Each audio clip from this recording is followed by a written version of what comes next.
افغانستان کې د خلکو لپاره شای له بل هر څه پاسپورت اخیستل مهم وي ځکه ډېرې بهر ته د تګ لپاره خوارۍ کوي او آن ګاونډي پښتونخوا ته د درملنې او خپلوي پالنې لپاره هم باید په قانوني اسنادو سفر وکړي. هر ورځ د پاسپورت ادارې مخې ته د سهار له 3 بجو لوی کتارونه ولاړ وو. آن ځینې خلک شپه هم نږدې ځای کې تېرول چې سهار پر وخت نوبت ته ورسي. د پاسپورت ادارې ویلي هر ورځ زرګونه پاسپورتونه یې ویشل، خو د څو ورځې را په دې خوا دغه ریاست په کابل کې تړل سوی. لیکن د خلکو د اسانۍ لپاره اوس دغه لړۍ په ولایتونو کې هم پیل کړي. د پاسپورت ادارې د خدمتونو او ستونزو په تړاو نن د طالبانو د حکومت د پاسپورت ریاست مشر مولوي علمګل حقانی را بللی چې ورسره خبرې وکړو. رئیس صاحب ستړی مسئ، دا څومره ورځې چې د پاسپورت ریاست تړل سوی څه پیښ سوي؟ بسم الله الرحمن الرحیم نحمده ونصلي على رسوله الكريم. تاسو تم ښه راغلاست وایم او د تاسو د لارې ټولو افغانانو ته که په داخل د هیواد کې دي او که په خارج کې دي د زړه له کومې سلامونه وړاندې کوم. او د پاسپورت د تړلو په هکله به دومره ووایم چې د موږ د پاسپورت په اداره کې لکه څرنګه چې مخکې داسې کار نه و شوی چې د سامان آلات ماشینونه بیپو بایومتریک او دغه ورته نوي کې نو دا ټول ایکسپیر شوي وو، د وخت نه تیر شوي وو. موږ چې دا څو ورځې په دې باندې کار وکړو، د میاشتې نه زیات کار وکړو، نو هغه کومه حافظه چې وه د بیپو بایومتریک هغه حافظه هم ډکه شوه، هغه ماشینونه نور د کار نه وو. موږ په دې باندې ډارېدو چې د موږ سره چې د کومه ډیټا ده نو دا ډیټا به یې موږ نه ډیلیټ شي، حذف شي. نو د دې په خطر باندې چې د موږ نه د زړه ډیټا حذف نشي نو موږ خپل کار وځنډو. یو دا علت، او دویم علت یې دا و چې د ټولو ولایاتو نه مراجعین راغلي وو. دوی غوښتل چې ټول په یو ځای دلته په مرکز کې پاسپورټونه حاصل کړي. نو موږ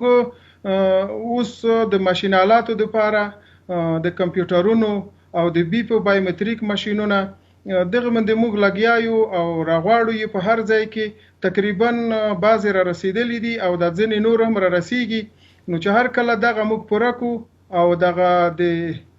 بیپو بایومتریک او د پاسپورت د ریاست مربوط ټول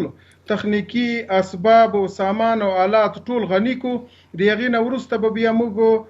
اعلان وکړو او پاسپورټونو لړۍ به بیرته بیا شروع کړو. څه فکر کوئ څومره موده به ونیسي دغه ستونزې تر حلېدو پورې؟ تر اوسه پورې موږ دا کوشش وکړو چې موږ یو ولایتونه مخکې فعال کړو چې په هغې کې د پاسپورټونو ویش لړۍ روانه ده او موږ یو څه سامان آلات د 10 ولایتونو دپاره نور هم برابر کړو چې په هغې کې هم د پاسپورټونو د ویش لړۍ روانه ده، د خلکو ضرورتونه پکې رفع کېږي. نو دلته تقریبا داسې وخت نه دی معلوم، خو تخنیکي کارونه دي. موږ کوشش روان دی چې ډیر زر موږ دغه خپل کارونه بیرته پیل کړو او د خلکو دپاره د خدمت زمینه برابره کړو. هر وخت بېلابېلې شمېرې خپرې دي چې تاسو په ورځنی ډول دومره پاسپورټونه ویشل. تازه شمېرې څه دي؟ تېرو 2 میاشتو کې څومره پاسپورټونه ویشلې؟ د ورځې موږ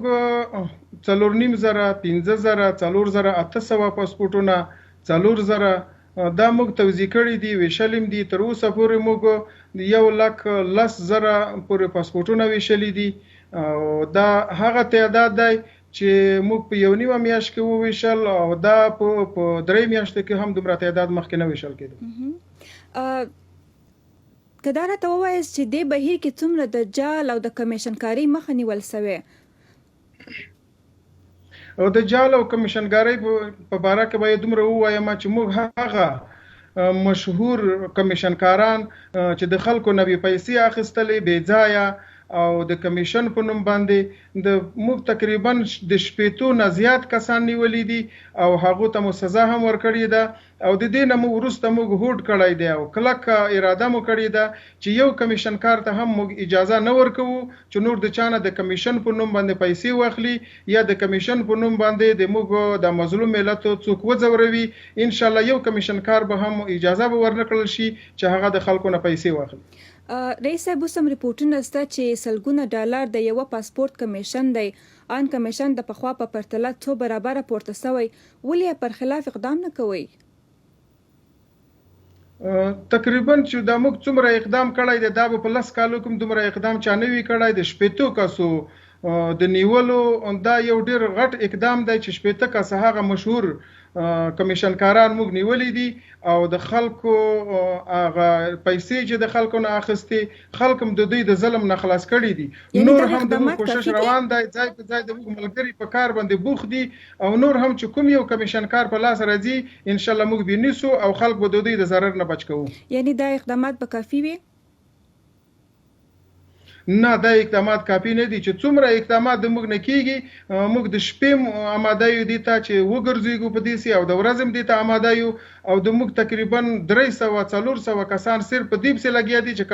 کمیشنکاران ولټوي پیدا یې کی او ویني سي کاري ځواک مو څنګه دی آیا دومره خلکو ته رسیدګي کېدلی سي الحمدلله په دې اکلا تاسو ته معلومات کیږي او نور خلکو ته معلومات کیږي د افغانستان د اسلامي امارت ټول کارمندان ټول مجاهدین هغه یو کارمند د 10 کسانو کار کوي یو مجاهد هغه د 10 کسانو کار کوي نو الحمدلله زه مطمئن یم چې کارونه په ښه طریقه پر مخ ځي او هیڅ مشکل به نه پکې ایجادي رئیس صاحب یو بل مهمه پوښتنه ده چې په اوسنی نظام کې ستاسو اداره لومړنۍ ځای دی چې ښځې پکې کار ته راځي څومره مو اړتیا ولیده چې دوی راوغواړئ موږ چې فکر وکړو چې د پاسپورت ریاست ته مراجعین رجوع کوونکي راتلونکي خلک دا صرف نارینه نه دي خزینه هم دلته راځي او د دې بیپ او بایومټریک چې کیږي دا د نږدې نه عکاسي کیږي د سترګو عکاسي کیږي نو چې یو نارینه کس دی یو زنانه بیپ او بایومټریک کوي عکاسي کوي دا د اسلام د اصول هم خلاف دي او د افغاني عنعنات هم مخالفو نو موږ اشد ضرورت وبالو چې خزینه کارمندانو ته اجازه ورکړو چې کار وکړي البته موږ د خزینه کارمندانو لپاره مستقله شوبه خلاصه کړې ده چې مراجعین هم خزینه وي او کارمندان هم ټول خزینه وي نو د دې په بنا باندې موږ اجازه ورکړه د آسان په نوم یوې ادارې تیر دولت کې د پاسپورت اخیستلو چاره اسانوله تاسو هم کوم داسې پلان لرئ چې داسې یو اداره دی وي د آسان خدمت په نوم باندې یو پروسه مخکې کار کړی دی خو هغه ډیر کار دی تذکیرو په حق لا بند کړی دی او د پاسپورتونو په حق لا دومره کار نه دی کړی نو د هغه په اړه کې موږ د هغه بدیل نور لارې ورته غوړه کړی دي ان شاء الله چې هغه به موږ په کار واچو پر راتلونکو ورځو کې به د اسانۍ د خلکو لپاره ډیر لارې ان شاء الله پیدا کړو د افغانستان پاسپورتونه په خوا د جرمني یوې کمپنۍ پر مټ تیارېده اوس هم هماغه چاره ده او کوم بدلون پکې راغلی مخکې د لیتوانیا هیواد یو کمپنۍ کې هغه تیارېدو چاپ کېدو تر اوسه پورې هم د موږ قرارداد د هغې کمپنۍ سره دی چې اوس هم موږ 6 لکه تیار چاپ شوي پاسپورتونه ورسره پراته دي تر اوسه پورې هغه قرارداد موږ د هغې نه بل طرف ته نه دی اړولی د افغانستان حکومت لا هم په رسمیت نه دی پیژندل شوی دی نو او رپورټونه داسې وایي چې دغه پاسپورتونو تولید کم شوی دی او ډېر پاسپورتونه نه چاپیږي نو بیا هم تاسو فکر کوئ چې دوی به تاسو ته پاسپورتونه چاپ کړي زه فکر کوم چې د افغانستان د اسلامي امارت د رسمیت د پیژندلو موضوع ټول هغه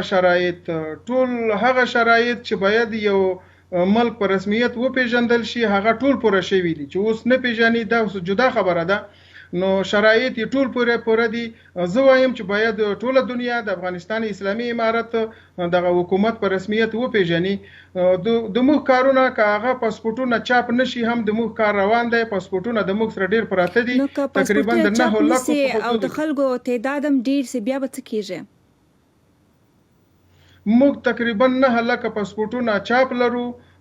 پراته دي تیار او 6 لک نور هم د موږ تیار دي نو دا تقریبا 15 لک پاسپورتونه تیار لرو موږ د یو نیم کال لپاره نور پاسپورتو ته ضرورت نه لرو یو نیم کال موږ هیڅ احتیاج بل پاسپورت نه لرو موږ کار په رواني دا خو هغه شمیرې چې تاسو په خوا ویلې وې وسمه مغه دي او په خو 10 لکه پاسپورتونه د موږ سره پراته وو 10 لکه په هغه کې 1 لک او 10,000 پاسپورتونه موږ توزیع کړي دي نو 10,000 کم 9 لکه پاسپورتونه د موږ سره پراته دي په ډیپو کې او 4 لکه په کمپنۍ کې تیار پراته دي چې هغه راوړل موږ ته مشکل نه دي. ورستي پښتنه به تاسو نه دا وکم چې اداره کې مو اساني او بدلونونه څومره ممکن دي څه پلانونه سته؟ ډیر پلانونه د موږ سره دي خو چون کې یو بدمرغي ده چې بعضی ولایاتو کې بلکې په اکثر ولایاتو کې د تیر دورې د تیر حکومت کسانو په کوم وخت کې چې د تلل نو د بي په بایومټریک ماشينونه ټول مات کړي دي حتی په ګولې وشتلی وو او نور سامان آلات میزونه هم مات کړي وو موږ ډیر کوشش تر اوسه پورې په دې باندې روان کړی وو چې هغه سامانونه ورته پیدا کو د یو ځای او بل ځای نه خریداري کو وتوانیدو په دې باندې چې اول وو ولایت فعال کو سامانونه را پیدا کړو بي په بایومټریک ماشينونه دام را پیدا کړو نن الحمدلله په دې وتوانیدو چې د افغانستان په نورو 10 ولایتونو کې ټول سامان آلات هم پوره کړو او سبانه په د 10 نورو ولایتو کې هم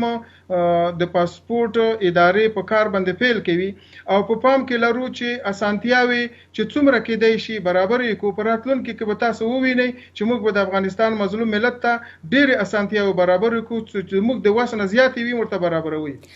دغه 10 ولایتونه کوم یو دي؟ دغه 10 ولایتونه چې موږ فعال کړي دي په دې کې پروان، کاپیسا، لوګر، میدان وردګ، غزنی، دایکندی، فاریاب، غور، نورستان او بدخشان ولایتونه دي چې سر د سبانه په دغه کې هم د پاسپورت ادارې خپل فعالیت شروع کوي. رئیس صاحب ډیره زیاته مننه چې زموږ بلنه مو منله. شي چاري تاسو نه مننه قدرمن اوسئ.